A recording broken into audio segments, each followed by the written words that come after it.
is Daily Blast Live. We're talking about what you're talking about. Get real. No. Y'all, this just is stop. a sham. It's finally here. Drum roll. Welcome to DBL. Happy Thursday, everybody. Stephanie Jones in the house. Hey. What up, girl? Hey. Tell us more, Stephanie. All right, let's get to some stories, and you can tell us a lot. Yes. Because I got a lot to say about this story, Stephanie. Kevin Costner's divorce, well, it's getting nasty. According to court papers, the actor is begging a judge to force his estranged wife to move out of their home. The couple's prenup states she agreed to move out within 30 days if they ever divorced.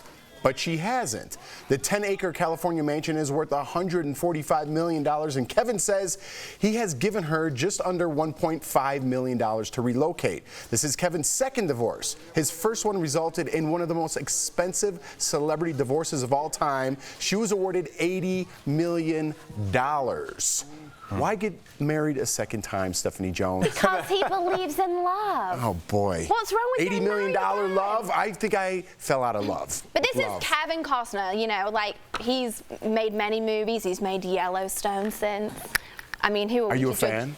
I am. I like him a lot. I like him. I mean, I don't personally know him, but... Yeah. I'm just saying. But no, I think, you know, I definitely believe you can get married again. You can fall in love again. And, I mean, obviously, he learned his lesson from the first time round, and he made a prenup, and But now... she's not moving out. What do you think about that? That I'm not sure about. I mean, it's really difficult because they've got 3 children that are very early teens that are living at home. And obviously, then it will become who gets to live with the kids. And that's a whole very sensitive topic, right?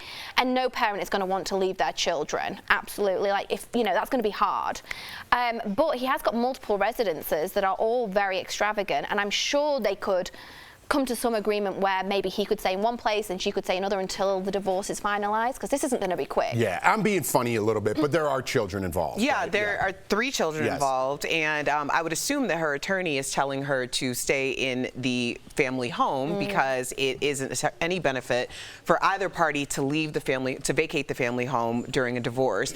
Now, the other thing is, has he been primarily living in that particular home that she hasn't vacated? So there might be grounds for her to at least try to establish that she is the primary resident and also guardian of these children who clearly have a life in this house. So 1.5 to, like, first of all, I'm sorry, deal or no deal, like prenup or no prenup, everybody's looking at you sideways if you are telling the mother of your 3 children to leave the house, because essentially you're kicking out your 3 children with them.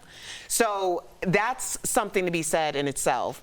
1.5 in California to get a house with your 3 children where they can stay in the same place that they go to school, that's another thing. So there's a lot of things that are going on that probably are contributing to the ironclad prenup not being so ironclad in this moment. Now, we've seen some things like Lisa Hochstein and Lenny Hochstein in Real Housewives of Miami.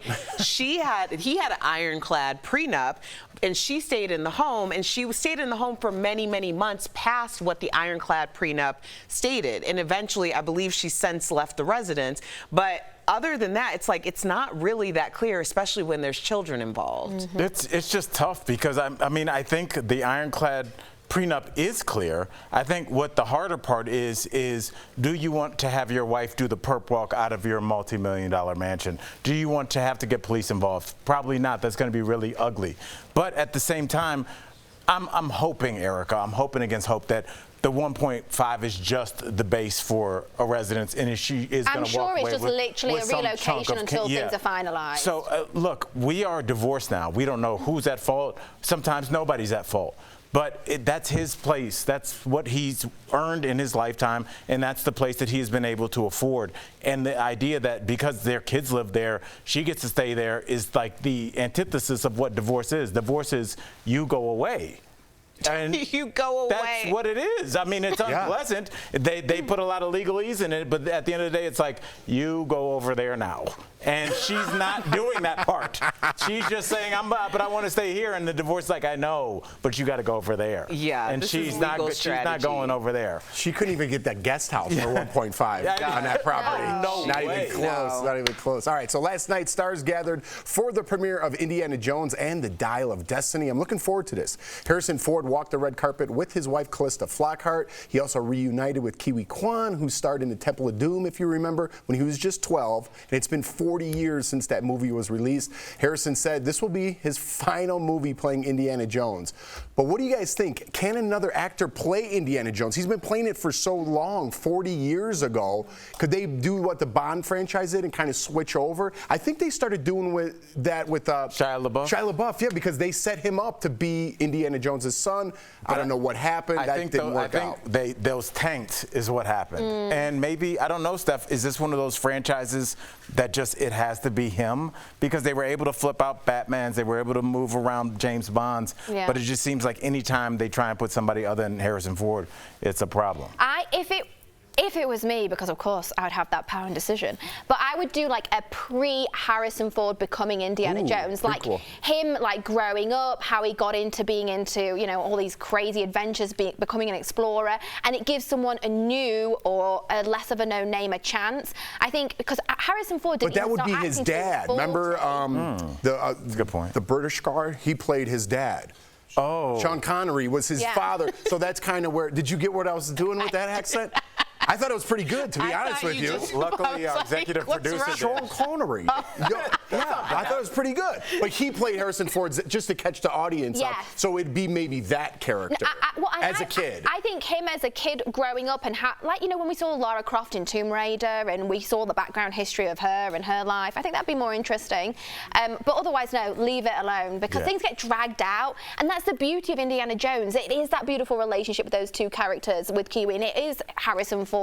And I think it's very hard to replicate. And there are so many, I mean, we've got, writers are on strike right now for good reason, but I mean, we've got so many amazing talents, so many amazing writers. Give a new thing a chance. Yeah, I think, and also just to put a fine point on it, don't highlight Indiana Jones, call the next movie like Origins or something like that, and then the story of Indiana Jones underneath it to kind of get people like out of that mindset that you're going to see Harrison Ford. You need to start going after your kids and that age and be like, this is the Indiana Jones for your generation, and try and get them, because the people our age, I think, are locked in our heads. It's Harrison Ford or nobody. Well, the best way to get my kids is to have me play Indiana Jones. There you go.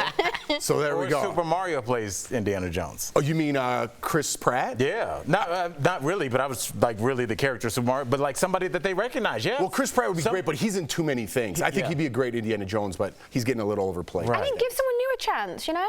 I'm down with that. All right, like Jeff. All right, so Kim Kardashian is letting the world know what her biggest turn on is. It's Al. She mentioned it last night in the latest episode of her show. Take a look. Good teeth. Teeth are like one of my biggest turn-ons. The straighter, the okay. Just kidding. But not kidding. Is this a weird turn on? Teeth? Yeah. No. All right. I honestly, I'm just going to be, okay, I'm just going to say what's on my mind, okay? Yeah. A lot of times people will make decisions on getting aesthetic things done to them, like a BBL or something like that. And I'm like, you should really start with your teeth.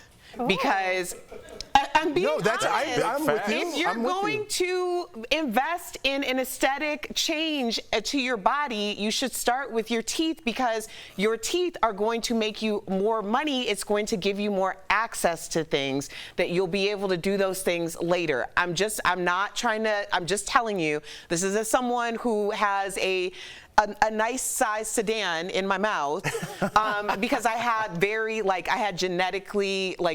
genetic issues with my teeth. So I've had to have them worked on my entire adult life. And I'm telling you, invest in your teeth. Steph? No, I agree. I absolutely agree. Oh, what's your turn on? Oh, what's my turn on? So, two things. You have to be ethnically ambiguous. Like, don't know where you're from, what race, what your family history is. It's got to be very obscure. Very Sasquatch. Very obscure. And two, good hair. Hair for me. Wow, you didn't describe your fiance at all.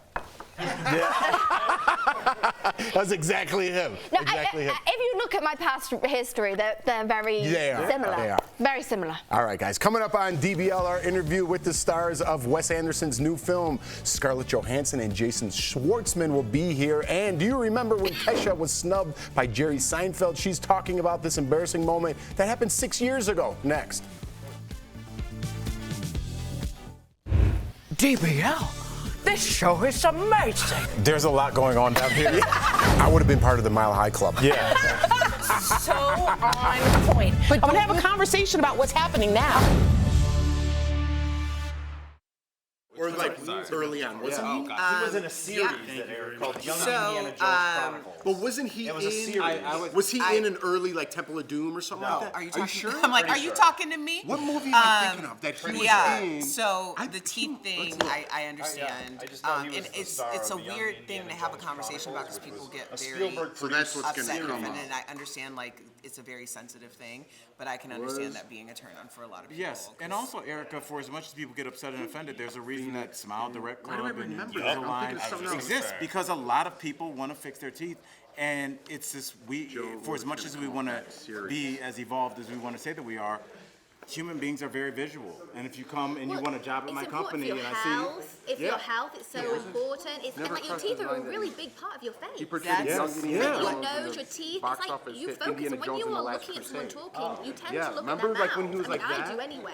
But he had a little I part. think it's And important. it's like somebody wants to be the face of their company. Like, I want that person's teeth to be makes together. sense if It's he just was a in thing. the movie that they spun Steph him is off spot into on that on the series. health conversation because your And then he mouth died is not generally too the long first after. indication that there's something else happening in your body. So dentists are kind of like the first line of defense. Because on I that. bet you. So if you can go to a dentist at least I once don't know. a year, Yeah, but let's look up the series. preferably I twice, wonder then at you the can kind time of- if they were it's almost wondering like he was gonna preventative be health all the way care. back. So Who Here's knows? the one caveat, and I think a lot of you guys will probably agree with me on this. River Phoenix what? Teeth don't always have to be straight though. was There are a that? lot of models that have Yeah. that little gap, and it's very cute and sexy. cute. You know, so it's like Michael Yes, I Strahan. am. Obviously, Thank you. he kept his gap and trademarked it. So it can be gap straight if that makes any sense.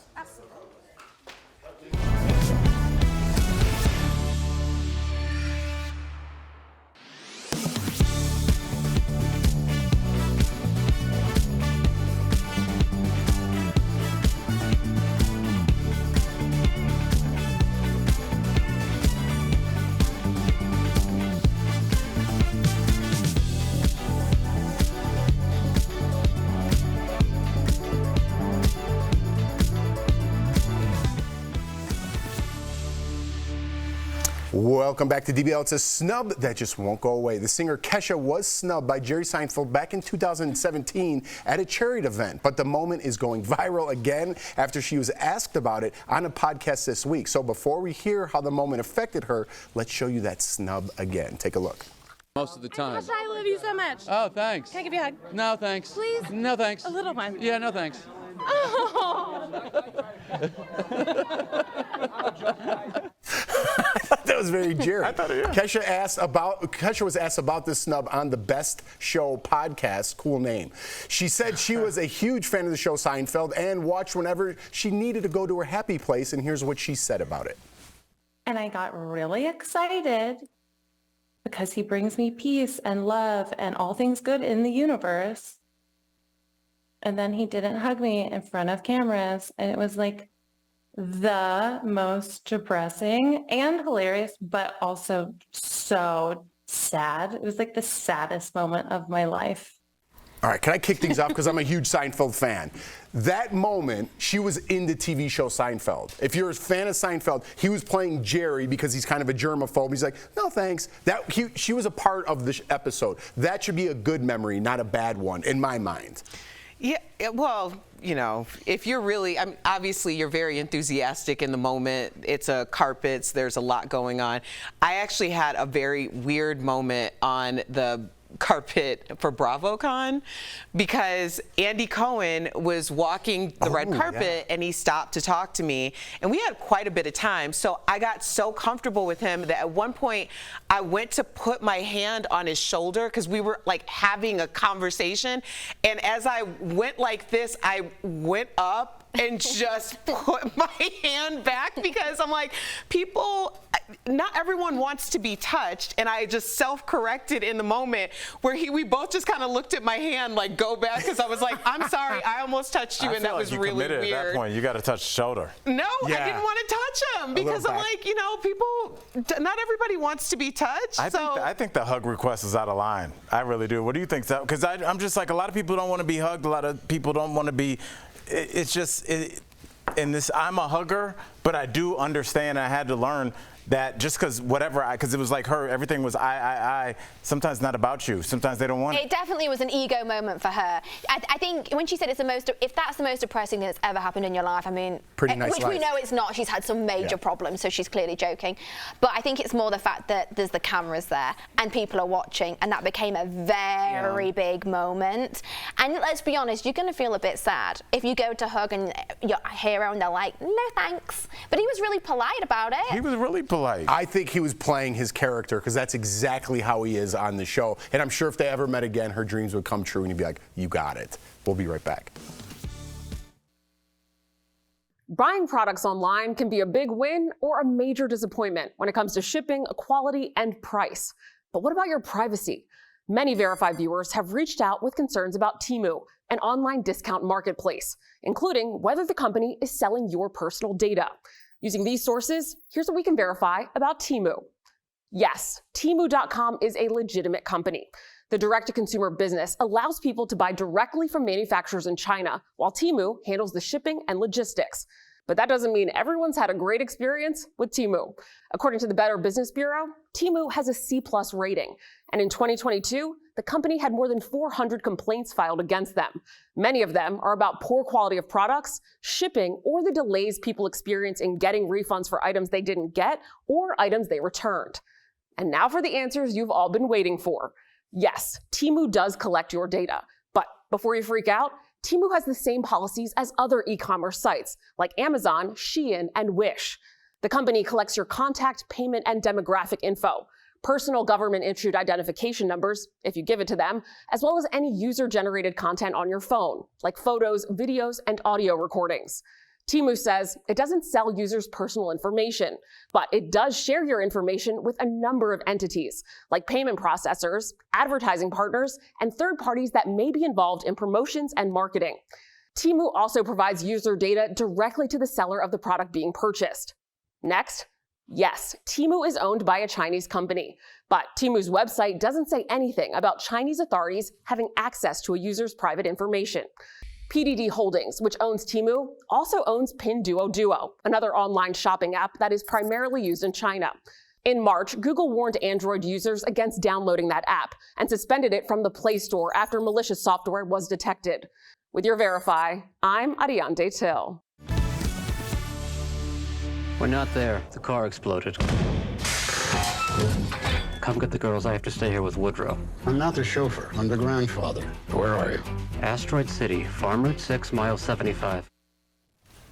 Welcome back. That's some of the movie magic you'll see in Asteroid City. Earlier, we caught up with two of the stars' films. I cannot believe I messed that up. Two of the film stars, Jason Schwartzman and Scarlett Johansson. Take a look. I'm out. Hi, Scarlett. Hi, Jason. Al and I already just saw Asteroid City and loved it. Al, what was your take on it? Because you loved it. I did. I mean, you know, walking out of the theater, I just had this really kind of visceral reaction to it, and then I felt like it was about honesty, and it started, and it really went through the entire movie, but having direct, honest conversations. I think a lot of people get through life with pleasantries, but having direct conversations about your relationship and what it really is and where it's really going is something I think would benefit a lot of people. Plus, obviously, cinematography, the cast, everything. But just I cannot tell you guys how much I appreciate and like this movie.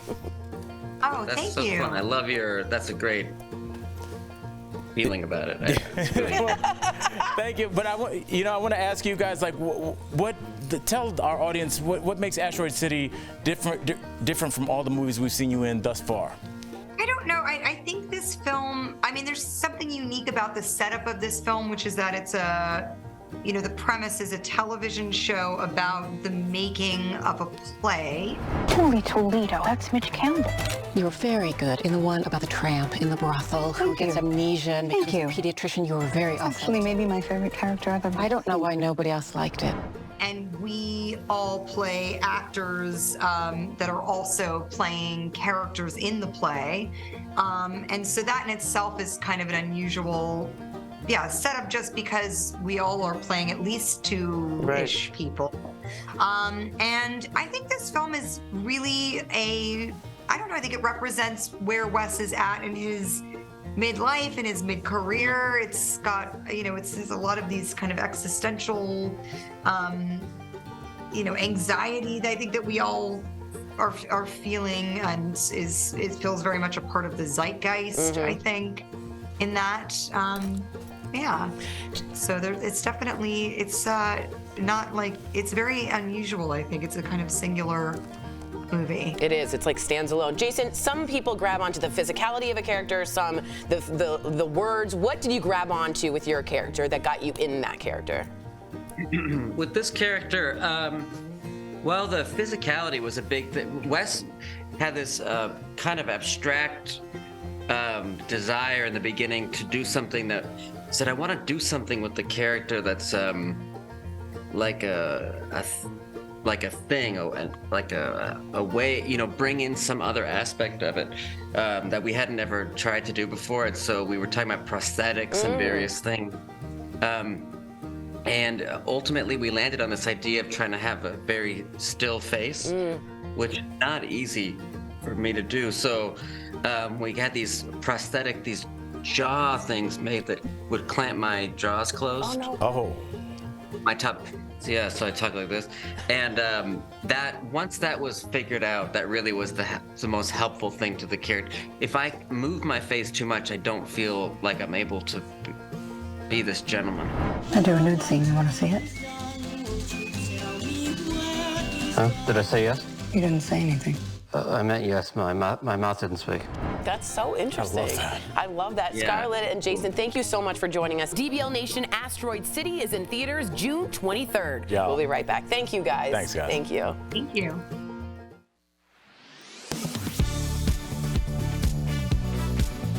Former President Trump and his supporters are claiming the recent federal indictment over mishandling classified documents is a politically motivated witch hunt. They say several other politicians have also gotten in trouble for how they handled sensitive material, including Joe Biden, former Vice President Mike Pence, and former Secretary of State Hillary Clinton. Yet Trump is the only one who's been charged with crimes. But is that the only reason his case is different from the other three? Let's verify. Our sources, the full text of the indictment of Trump, then FBI Director James Comey's statement on the Clinton investigation, statements by Biden's attorney, a letter by Pence's attorney, and the Department of Justice. We'll go through each case one by one. When he left the White House, Donald Trump took boxes of documents to his Mar-a-Lago estate in Florida. The DOJ investigation showed that hundreds of the documents were classified, some dealing with military operations and nuclear weapons. They were stored in bathrooms, on stages, and in storage closets at the club, according to the indictment. Joe Biden had documents from his time as vice president at his home in Delaware and a private office in D.C. According to CBS News, about 20 of those documents were classified. They were stored in a locked closet in his D.C. office and his garage and home library in Delaware. Mike Pence had several documents in his home in Indiana. We don't know exactly how many, what they covered, or where specifically in the home they were stored. And Hillary Clinton was investigated not for physically storing documents from her time in office as Secretary of State, but for transmitting classified information over a private email server instead of via secure government channels. The FBI found that more than 100 emails contained classified info out of the roughly 30,000 they examined. The Bureau did not release details about the classified emails they found. So all four had classified material where they shouldn't have. All four were investigated by the Justice Department. So what makes Trump's case different? Primarily, it's what he did after the documents were discovered. When Biden's lawyers found classified documents in his office and home, they immediately notified the DOJ and the National Archives, and the material was handed over the next day. Pence instigated the search of his own home in Indiana and immediately turned over the documents found there. And Clinton cooperated with the FBI's investigation, turning over roughly 30,000 emails. The FBI did note that her team didn't turn over thousands more they considered to be personal and not work-related, but also noted there was no evidence Clinton's team intentionally hid anything important from investigators. But according to the indictment against Trump, the former president not only didn't cooperate or promptly return documents, he actively obstructed the investigation. Of the 37 counts he's facing, 6 involve misleading, lying to, hiding evidence from, and conspiring to thwart investigators. The others are for keeping the documents in the first place. The Pence and Clinton cases were both closed with no charges recommended.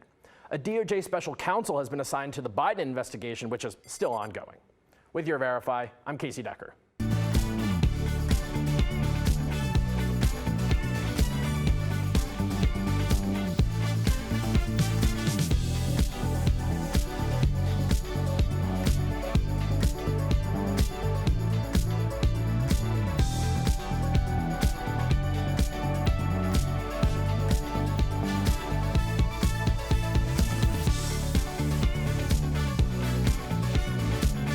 Welcome back. We've got some great products from our friends at Morning Save. Check them out. Steph, what do you have for us today? Hi Tori, hey DBL Nation. We are so excited to show you the deals today. As ever, they are pretty fabulous. Get ready to shop. I'm in love with this first product. We've got the Life Authentics wireless electric foot filer. So this deal includes 1 foot filer with 3 heads, and this waterproof device will help everything from cracked calluses to hurting heels. So normally this is $30. That's not bad. We've got it for just $12.99. So that's saving 57%. Now, what about this, Tori? We have got the biggest collection of Champion sunglasses here. Whoa. Look at this. This is a doorbuster deal. So you will get 1 pair of sunglasses, but we've got them available in 5 styles and in various colors. Normally they're $25. Okay. We've got them for $10. Oh. So that's saving up to 60%. I love when I can just say $10, boom, boom, boom, done for the summer. Check out this. We've got the Visine New You Professional EMS Microcurrent Anti-Aging Facial Device. Whoa. So this deal includes 1 device that will provide a spa-like experience from the comfort of your own home. This is a safe and non-invasive device that will help smooth wrinkles and fine lines. It also helps promote collagen production in your skin and will boost the skin's firmness. Nice. Normally this is $500. No. We've got it for $49.99. Yes. That's saving up to 90%. What about this, Tori? This has got your name all over it. It's the 6-pack Solar Tiki Pathway Lights. So this deal includes 6 Tiki Pathway lights that are perfect for your front or backyard. The flickering lights provide a real flame look, and the best bit is that these are waterproof lights, they're solar paneled, and they can run for up to 8 hours. Oh my God. So normally they're $120. I know, but we've got them for just $29.99. So that's saving everyone up to 75%. Head on over to morningsave.com to snag these amazing deals at the lowest prices, or you can even just scan the QR code on screen. It's so easy. It will take you directly to these products on Morning Save's website. Al, you're digging outdoor stuff. I always drive by your house and I feel like you got one more thing added all the time. I'm in the look. Maybe at 6:30 this morning I ordered some turf for the backyard. So maybe I knew it. We'll see you guys tomorrow.